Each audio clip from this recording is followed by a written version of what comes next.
Well, it's the kind of cancer that can really catch you off guard with symptoms so ambiguous a diagnosis can come too late. Well, you can hop on your bike and light up the night, all to support the work of Ovarian Cancer Connection. Vanessa and Jordyn Zakfeld join us now with the details. Thanks for being here today, ladies. Yeah.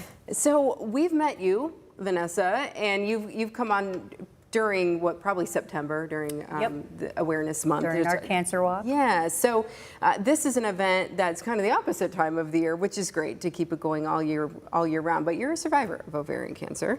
10 years. 10 years, congratulations, that's wonderful. And how did you get connected with Ovarian Cancer Connection? Well, thankfully, back in 2016, she made it open for all women's gynecological cancers. So that's when I got introduced with her, when during treatments, I didn't have enough money for gas or even some groceries. It was hard to even talk about. And that organization was like, what do you need? When can we get there for you? And I fell in love with it and wanted to pay it forward.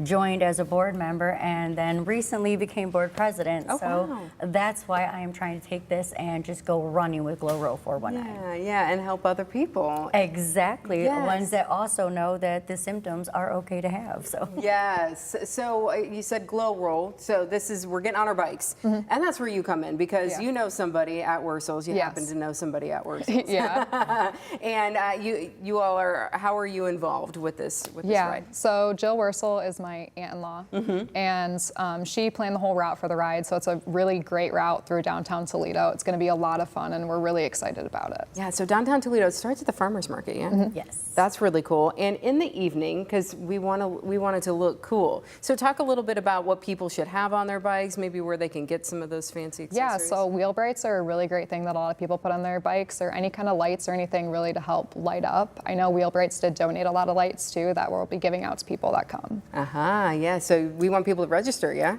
First 150 will be the only ones who get that free light. Yeah, so take advantage and get it done now. Yeah, let's talk a little bit about this is called the Mary Lou Davis GlowRo originally. Yes, it was originally the Mary Lou Davis GlowRo. Yeah, and her daughter Manning was the one who started this. Yes, in honor of her mom who passed away. Yes, that was a beautiful thing. And sadly, when I became a board member, we noticed that it kind of fizzled out, and we wanted to bring it back. And we can't bring it back without not honoring her. So it will for always and ever be GlowRo 419 in memory of Mary Lou Davis. Yeah, so you can come out and support that mission and have a good time. For people who have you done a GlowRo? Have either of you? Yeah.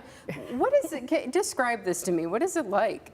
Yeah, so it's a lot of fun. We line up to all get ready and get going, and then there's always a police escort that makes sure everything's safe for everyone, and we just kind of go through the city. There's going to be a halfway point where we stop, make sure everyone's caught up, and then we'll keep going, and just kind of a really fun time. It looks cool.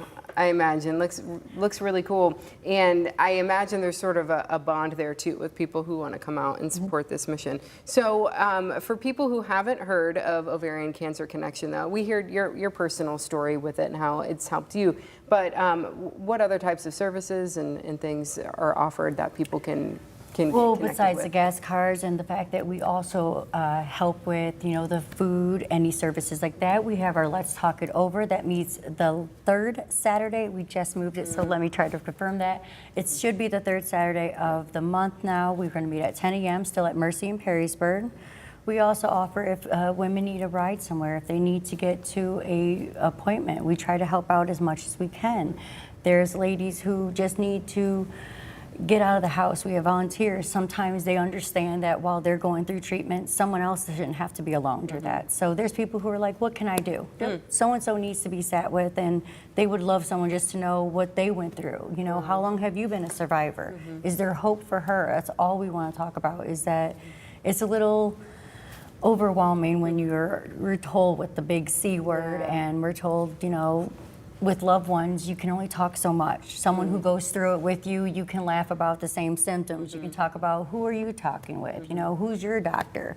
Which scripts are you on? Which one should I try now? So these are the things that only survivors would really understand. And you said 10 years later, you still find benefit from support groups. Yeah. It still is. It's you're never completely healed from it. Either something brings it up, or while you're going through, even when we were talking about how when it's time for another doctor's appointment, I can play it off that I'm so cool and collective and I'm fine. but I'm sweating bullets in the parking lot that they're going to find something again, and here it is. I got to go down that road again and pretend that everything's going to be great. Yeah, but you've got that support to help get brothers through. and sisters and everyone that helps me laugh during my treatments is what does it. Yeah, and why did Wersells say, hey, we want to get involved in this, we want to do this map, this is important? We just love to be involved with the community and help people any way we can. So we thought this would be a really good thing to get involved with, yeah. Yeah, and it's a thing, as I mentioned earlier, and you were talking about symptoms too, it's kind of ambiguous. It's kind of like, well, I feel a little this way, and I feel, and it's hard to pinpoint, yeah? They're simple as bloated Yeah. for more than 2 weeks, a headache, who doesn't feel fatigue at our age? So Right.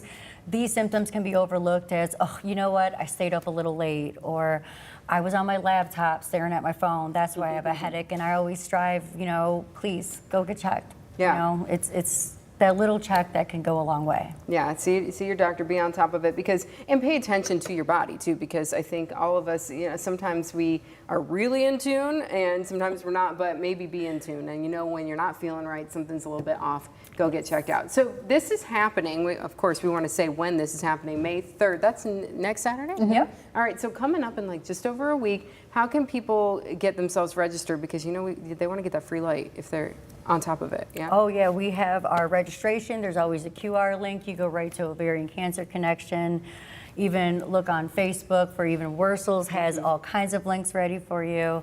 I even have my information. You ever need anything, I am always available. Vanessa Court with Ovarian Cancer Connection. So get connected there. Yeah, we're also able to just show up that night and sign up there too Okay, as well. awesome. Yeah. And if somebody needs a bike, I think you know where they can find one Yeah, of those too. yeah.